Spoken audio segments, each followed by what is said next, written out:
Hola, buenas tardes. Voy a presentar mi desarrollo del control 2, mi respuesta y cómo llegué a estas. En primer lugar, en la pregunta 1, eh, lo primero que hice fue ver qué grupo pertenecía en el arsénico, el galio, para así, como es un material tipo P, esto implica que este es el cátodo, y como el galio es tipo del grupo 3, consiste en el ánodo, anoté las dimensiones y además anoté los datos que nos dan en el problema. Ocupando las ecuaciones que vimos en clases y en el control anterior, eh, tienen que cumplir las siguientes condiciones y empecé asumiendo dos cosas. Uno, que el voltaje de T era 0,025, o sea que nos encontrábamos a eh, una temperatura tal que cumpliera esta condición, y además que las concentraciones tienen que cumplir lo siguiente. Para darme una idea más clara, dibujé cómo se comportaban las concentraciones y ocupé la concentración de densidad de corriente que estipula que el Jn cumple la siguiente relación y el JH cumple la siguiente relación, siendo el J total la suma de estas dos. Como no sabemos el valor de W sub B, que es el único valor que nos faltaría ver, asumimos que el área de agotamiento es tan pequeña que W sub E es el mismo valor que el largo. Por lo tanto, es de 2 mu sub m. Pero esto, mu sub m, hay que pasarlo a centímetros porque se puede observar que todas nuestras unidades están en centímetros cúbicos, centímetros cuadrados, etc. Entonces, acá hice la conversión y anoté cómo se comporta.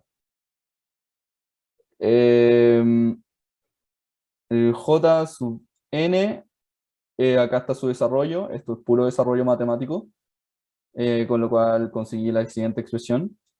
Y el J sub h, que es la densidad de corriente por los huecos, cumple la siguiente relación. Entonces, la densidad de corriente total cumple la suma de estas dos, es esto, amperes por centímetros cúbicos.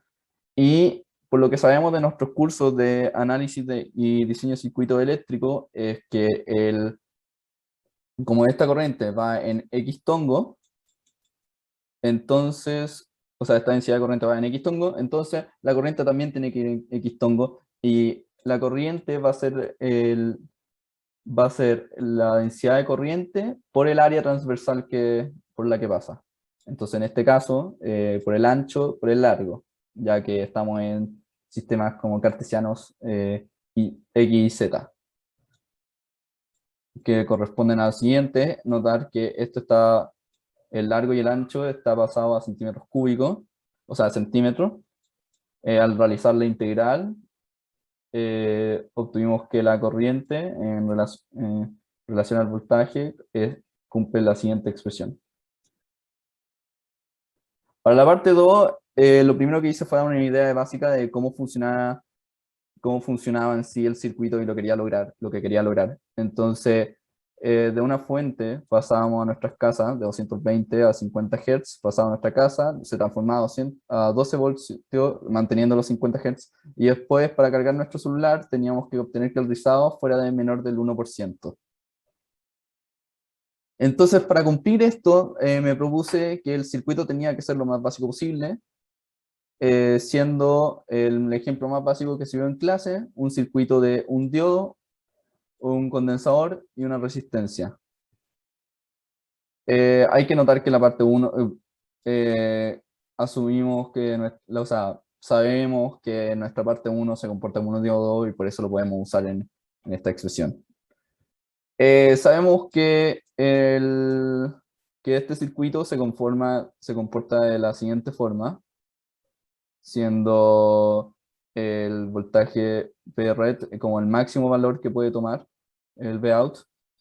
Y el factor de rizado está definido como el cociente entre el VR PP y el BCD, siendo BRPP definido de la siguiente forma en clase. Esto está demostrado, por si acá, es una aproximación que está demostrada y se ha visto. Y el BCD cumple la siguiente. Así, realizando el cociente, despejamos los siguientes términos y obtuvimos esto. Entonces, R es igual a esto. Entonces nosotros tenemos que cumplir que el rizado tenía que ser menor que un 1%. Y el 1% lo podemos pasar a 0,01. Asumimos que, para hacer el desarrollo, asumimos que cumple la siguiente, RL por C, cumple que sea mayor que 1 para que no se cambie el sentido de las desigualdades. Seguimos asumiendo, empezamos a desarrollar, y obtuvimos la siguiente. Entonces hay que fijar un valor, y me acordé de nuestro curso de diseño de circuitos eléctricos, que los condensadores tienen cierto rango, y la resistencia también tienen cierto rango, como común. Entonces ocupé 100 nanofarad. Por lo tanto, cuando fijo esto, el RL tiene que ser menor, o sea, mayor que 20,1 por 10 a la 5, ocupando los valores mínimos posibles que cumplen la condición. Nos da el siguiente circuito, siendo estos los transformadores. Y este circuito básicamente lo que hace es que en positivo permite la corriente, obteniendo esto. Y cuando pasa al semiciclo negativo, eh, es el condensador el que carga el dispositivo y produce estas, como se puede ver, como deslices. Muchas gracias por su atención.